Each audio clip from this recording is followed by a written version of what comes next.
que nós temos no Evangelho de hoje é uma antiga narrativa. É uma narrativa que provavelmente tenha vindo lá dos apóstolos mesmo, de Pedro, Tiago e João, e que depois foi recebida pelos evangelistas.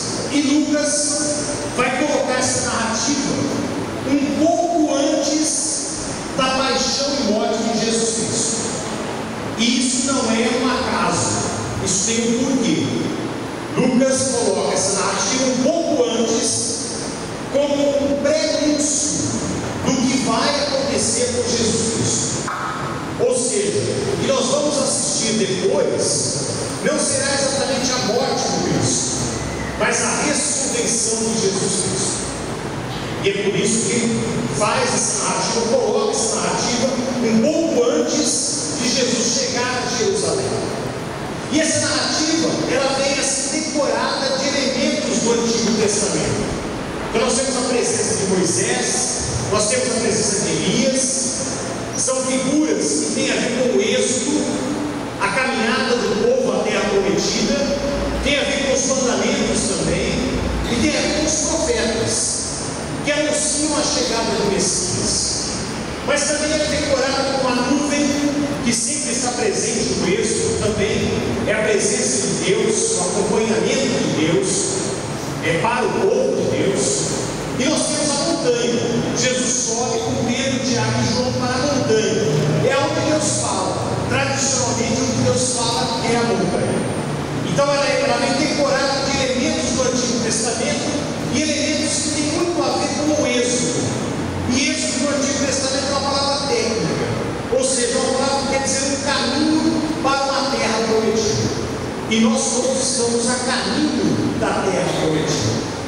E no meio dessa decoração toda, nós temos um anúncio essencial. Escutai o que ele diz. Este é o meu filho, o escolhido, escutai o que ele diz. E com esses elementos nós podemos agora entender melhor o que é essa chamada transfiguração de Jesus. Ora, a transfiguração de Jesus é a revelação do que é a morte.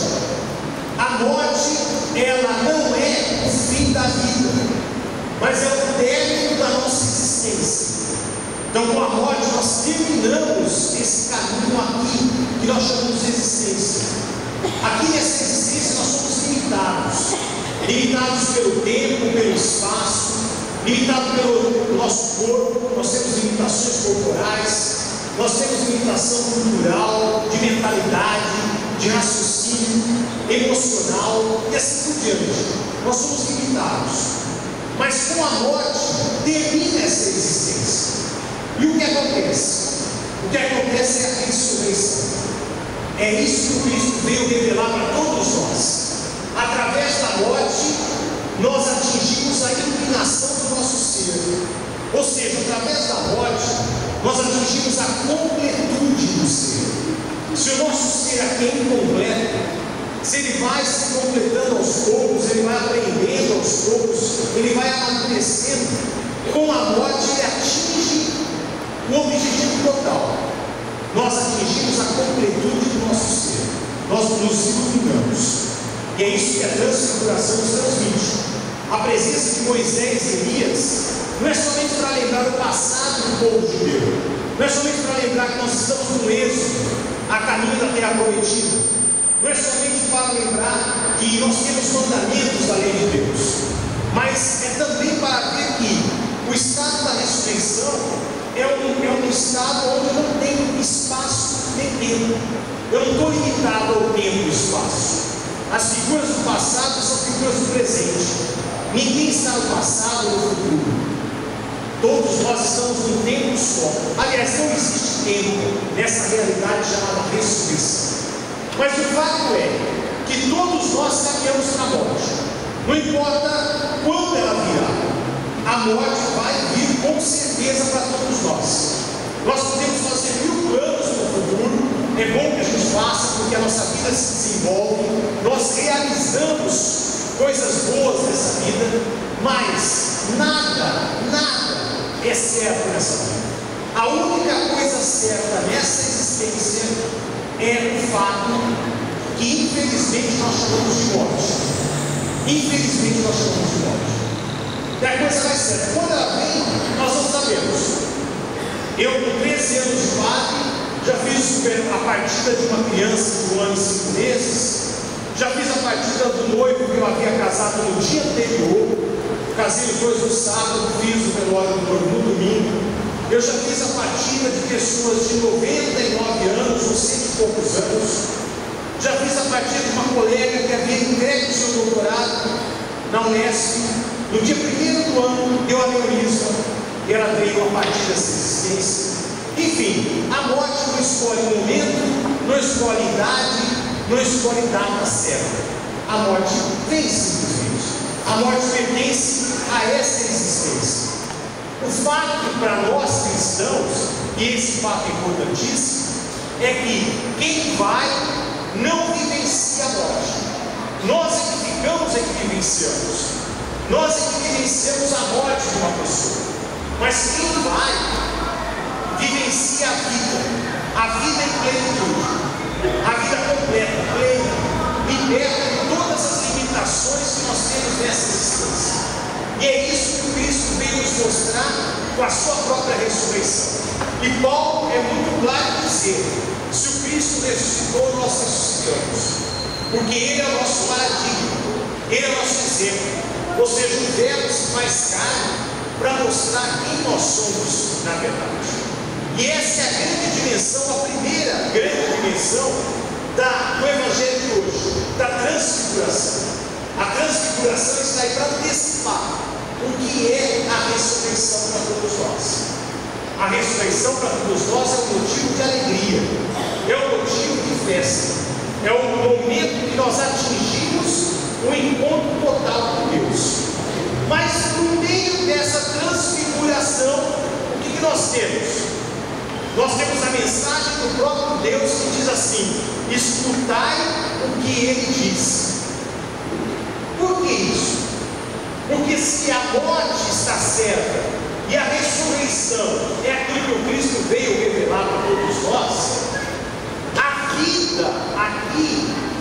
a vida nessa existência é o que está em nossas mãos. Ou seja, a morte não está nas nossas mãos.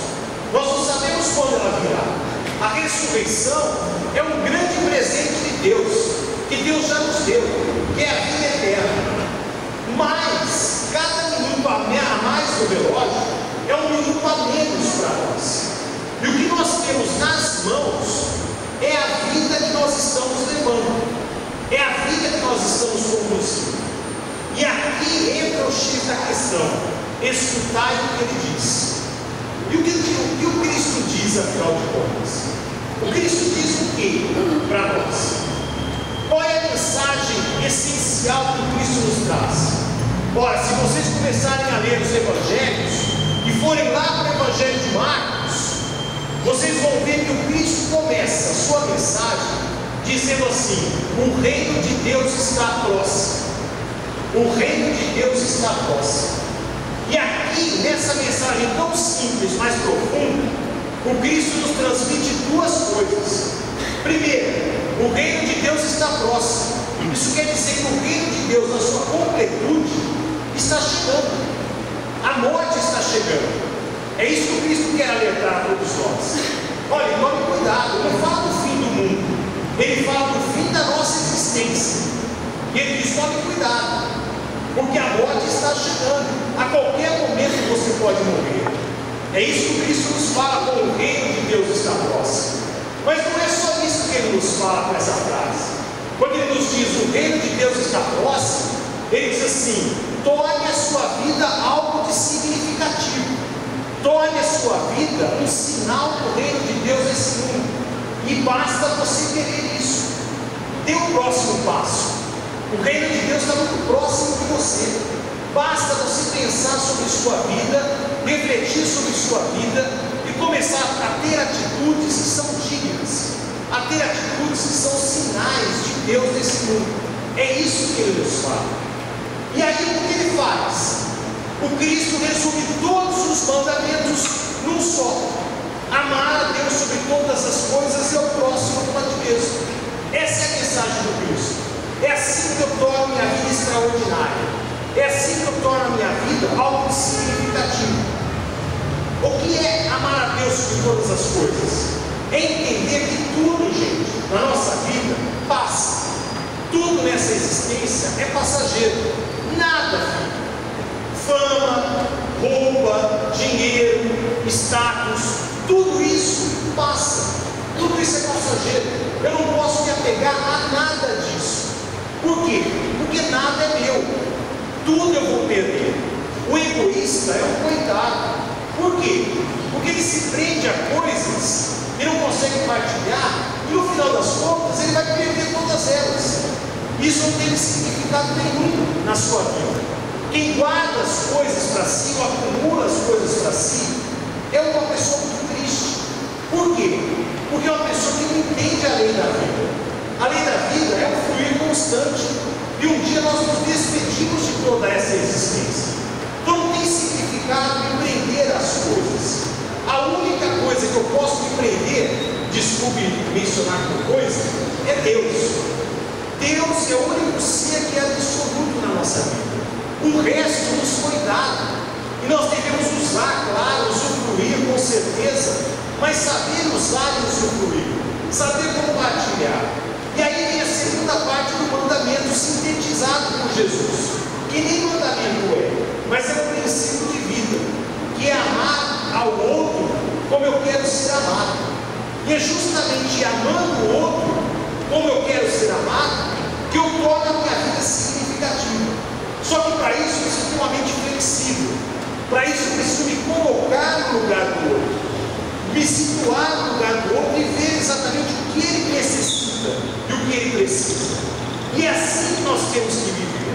Agora vejam bem, é assim que nós temos que viver lá fora. Eu já disse isso aqui numa homilia minha, mas volto a repetir. Quando eu era adolescente, eu pertencia à paróquia de Nossa Senhora Aparecida, aqui de Bauru. E nós sempre tivemos padres holandeses lá. E eu me lembro muito bem de um padre holandês que chegou para mim, ele era muito inteligente, era o padre Teodoro. E ele me chamou assim e falou assim: Beto, o que o Cristo fez foi pegar um tronco de árvore, e nesse tronco de árvore ele talhou uma canoa. Uma canoa muito simples, mas uma canoa muito boa. Uma canoa simples, mas que flutua muito bem e que enfrenta qualquer água, qualquer turbulência. Você pode navegar com ela em qualquer lugar e você vai tranquilo, enfrenta qualquer tipo de tempestade, porque ela sempre flutua. Só que aí os homens, o que fizeram com essa canoa pequena que o Cristo fez simples? Construíram um barco em cima da canoa, depois construíram uma caravela portuguesa, depois construíram um barco a vapor, e hoje nós temos aquele transatlântico enorme com o qual o pessoal faz cruzeiros por aí. É isso que nós temos hoje. Uma infinidade de regras, uma estrutura enorme, que na verdade não é aquilo que o Cristo pregou, não é aquilo que o Cristo quis fazer. O que o Cristo fez foi muito simples. Foi encontrar as pessoas no dia a dia e amá-las. Esse é o ponto. Eu tive ontem eu fiz 3 casamentos. E aí eu fiz um casamento, eu cheguei na paróquia. E casamento, gente, é uma coisa muito simples. Para o padre, pelo menos, é uma coisa muito simples. Tá? Você chega lá, você assiste, né? Esse é o termo técnico. Você assiste o casamento. Tá? O padre nem preside, quem celebra são os noivos, mas o padre vai produzindo ali. Então o padre precisa, ele precisa do microfone e ele precisa do ritual. Se ele não sabe já decor, ele precisa do ritual, não é? E no final, acabou. O resto, os noivos ele prepara. Os noivos preparam as entradas, o cerimonialista, o canto, né, o grupo de música, mas é tudo muito simples para o padre. Bom, aí eu cheguei à paróquia, entrei na igreja, assim, sentei na sacristia, estava ainda adiantado, né? Quer dizer, eu estava adiantado, peguei meu livro para ler, aí chega um rapaz, com camisa preta, calça preta, tudo social comigo, não é? Gel no cabelo, gravata, e diz assim para mim: eu sou o cerimonialista aqui da palavra. Aí eu falei, tudo bem, legal, não é? Eu estou à sua disposição, não é? Eu falei, muito obrigado. Eu posso colocar o livrinho lá no altar? Eu falei, pode colocar. Aí saí, vou colocar o livrinho no altar. Aí chegou uma moça para mim, vestida de preto, elegante, não é? Olha, eu sou cerimonialista aqui da paróquia, eu estou à sua disposição, o senhor pode pedir, eu estou à sua disposição. Olha, muito obrigado, valeu, tá jóia. Aí chega um casal, ele vestido de preto, com gravata, ela também, toda de preto e tal. Olha, padre, nós somos cerimonialistas aqui da paróquia, nós estamos à sua disposição. Eu falei, muito obrigado. Aí fala assim, nós costumamos ler um trechinho para receber o pessoal. Eu falei, tudo bem, pode ler, não é? Tá bom. Aí ficou, quer dizer, fui fazer o casamento, estavam os 4 lá, todos bem vestidos, fiz o casamento e fui embora, não é? Eu quero dizer com isso, com vocês, há pessoas de muito boa vontade, mas gente, às vezes parece que a gente está brincando de igrejinha, e ser cristão não é brincar de igrejinha. Ser cristão não é vir assumir uma função aqui dentro. Ser cristão é amar as pessoas lá fora. Ser cristão não é fazer com que a igreja seja um lugar onde as pessoas ficam trombando umas nas outras e tendo cargos e funções que nem servem para alguma coisa. É claro que eu não ia falar de jeito nenhum dos 4, né? Ontem, mas gente, o que vocês estão fazendo é inútil, vai para casa, pelo amor de Deus. Um já basta, não é? Eu já aqui está suficiente. Se acontecer algum problema com o microfone, ele vai me ajudar, não é? Claro que eu ia falar isso, depois falar assim, o padre ele faz com que a gente perca a fé em Deus e tudo mais e tal. Isso não tem nada a ver com fé em Deus, simplesmente tem a ver com pensar um pouco. O que eu estou fazendo, na verdade? Tem sentido isso que eu estou fazendo? Isso realmente é ajudar a Deus a evangelizar o mundo? Realmente eu estou fazendo algo que é significativo no mundo e faz com que o mundo se transforme? É essa a questão, é esse o X da questão. Muitas vezes uma paróquia é um clubezinho onde as pessoas se reúnem e se enchem de funções. Mas se você pensar muito bem, essas funções não levam a grande coisa. Ou seja, não faz com que a gente transforme a humanidade. E nós precisamos nos transformar e transformar a humanidade.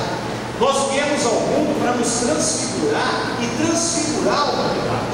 E o grande problema, a grande questão não é ter função aqui dentro. A grande questão é viver o amor ao próximo, e esse é o grande desafio para todos nós, lá fora. E o que vai contar para nós no momento da morte, não é se eu fui padre, se eu fui ministro de Eucaristia, se eu tive essa ou aquela função numa paróquia, mas foi o que eu fiz de fato às pessoas, foi o que realmente eu causei às pessoas, foi o que realmente eu consegui fazer na vida das pessoas. É isso que vai contar no momento da minha morte. Então que cada um aqui entenda que a vida está nas suas mãos, e o que eu faço por ela é o que conta para Deus. E o apelo de Deus é este: escutai o que Ele diz. E o que Ele diz, gente, é muito simples: amar a Deus e ter Deus como absoluto, e procurar amar o outro como eu quero ser amado, como eu quero ser respeitado. Isso deve ser vivido no meu trabalho, isso deve ser vivido no ponto de ônibus, isso deve ser vivido no trânsito, isso deve ser vivido na vizinhança, aonde eu estiver, mas no mundo principalmente, porque é lá fora que os conflitos estão, lá fora os problemas verdadeiros estão. Que cada um aqui entenda isso e transfigure a sua vida, e transfigurando a sua vida, transfigure o mundo também. Vamos ficar de pé e vamos começar a nossa vida.